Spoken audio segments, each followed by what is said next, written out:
नमस्कार, मी ऋतुजा। आज आपण पाहणार आहोत भगवान श्रीकृष्ण यांची जन्माष्टमीची कहाणी। द्वापर युगामधील श्रीकृष्ण जन्माष्टमीची कथा। दुसऱ्या दिवशी साजरी करणारी दहीहंडी आणि गोपालकाला म्हणजे काय? श्रीकृष्ण जन्माष्टमी म्हणजे भगवान श्रीकृष्णांचा जन्मोत्सव। भगवान श्री विष्णू यांचा 8वा अवतार म्हणजे श्रीकृष्ण। श्रावण महिन्यातील कृष्ण अष्टमी या तिथीला रोहिणी नक्षत्रावर मध्यरात्री भगवान श्रीकृष्णांचा जन्म झाला, म्हणून भगवान श्रीकृष्णांचा जन्म दिवस हा कृष्ण जन्माष्टमी म्हणून साजरा केला जातो। संपूर्ण भारत देशामध्ये तसेच भारताबाहेर देखील श्रीकृष्ण जन्माष्टमी मोठ्या उत्साहामध्ये साजरी केली जाते। हिंदू कालगणनेनुसार श्रावण महिन्यात तर इंग्रजी कॅलेंडरनुसार ऑगस्ट महिन्यामध्ये श्रीकृष्ण जन्माष्टमी येते।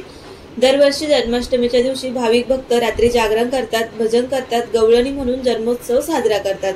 बाळकृष्णाला सजवून त्याला सुंदर अलंकार करून पाळण्यामध्ये ठेवले जाते आणि अंगाई गीत किंवा सुंदर भजने म्हटली जातात। आता आपण पाहूया श्रीकृष्ण जन्माष्टमीची द्वापर युगातील एक छोटीशी कथा। भगवान श्रीकृष्णांच्या जन्माचा प्रसंग। भगवान श्रीकृष्णांचा जन्म द्वापर युगामध्ये झाला होता। त्यांच्या जन्माच्या वेळी त्यांची आई देवकी आणि वडील वासुदेव यांना कृष्णाचा मामा कंस याने कारागृहात डांबून ठेवले होते।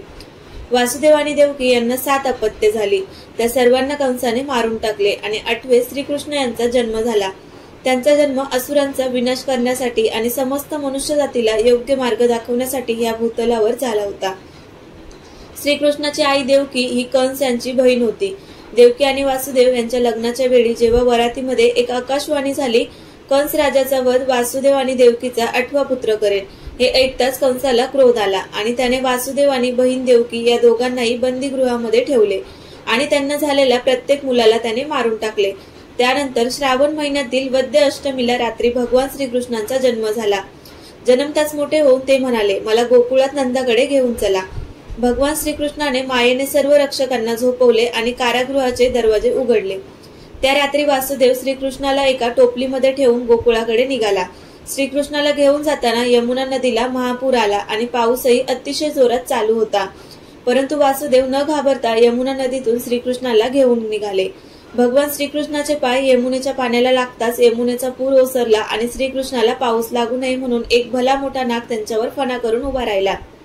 वासुदेव सुखरूप बाळकृष्णाला नंदाकडे सोडून आला। तेव्हाच नंदाला देखील मुलगी झाली होती। ती मुलगी घेऊन वासुदेव कारागृहात परत आला। मुलीचा रडण्याचा आवाज ऐकून सर्व रक्षक जागे झाले आणि त्यांनी कंसाला सांगितले की देवकीला मुलगी झाली। हे समजताच कंस त्या मुलीला मारण्यासाठी आला, तर ती मुलगी त्याच्या हातून निसटली आणि तिचे एका दिव्य अष्टभुजा देवीमध्ये रूपांतर झाले। ती देवी म्हणाली, हे दृष्टा, तुझा वध करणाऱ्याचा जन्म झालेला आहे आणि तो लवकरच तुझा वध करेन। हे बोलून ते देवी गुप्त झाली। दुसऱ्या दिवशी साजरी होते दहीहंडी। जन्माष्टमीच्या दुसऱ्या दिवशी उपवास सोडला जातो। त्या दिवसाला गोपाळकाला असे म्हणतात। या दिवशी संपूर्ण भारत देशामध्ये दहीहंडी हा उत्सव मोठ्या जल्लोषात साजरा केला जातो। दहीहंडी फोडण्यासाठी मुलांचे एकावर एक असे थर उभे केले जातात।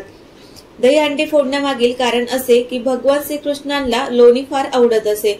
पूर्वीच्या काळी महिला दुधापासून लोणी काढत आणि ते लोणी त्या महिला उंच जागेवरती ठेवत असत। श्रीकृष्ण लहान असल्यामुळे त्यांचा हात पुरत नसे, मग ते सर्व मित्र मिळून लोण्याचा माठ फोडून त्यातले लोणी चोरून खात असे, म्हणून भगवान श्रीकृष्णांना माखनचोर असे देखील नाव पाडलेले आहे। त्याच दिवशी साजरा होतो गोपाळकाला। एका गवळ्याने भगवान श्रीकृष्णांचे पालन केले।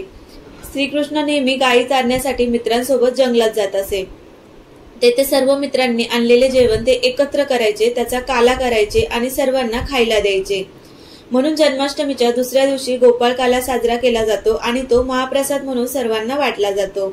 बऱ्याचशा गावामध्ये 7 दिवसाचा सप्ताह केला जातो। 8व्या दिवशी काला केला जातो।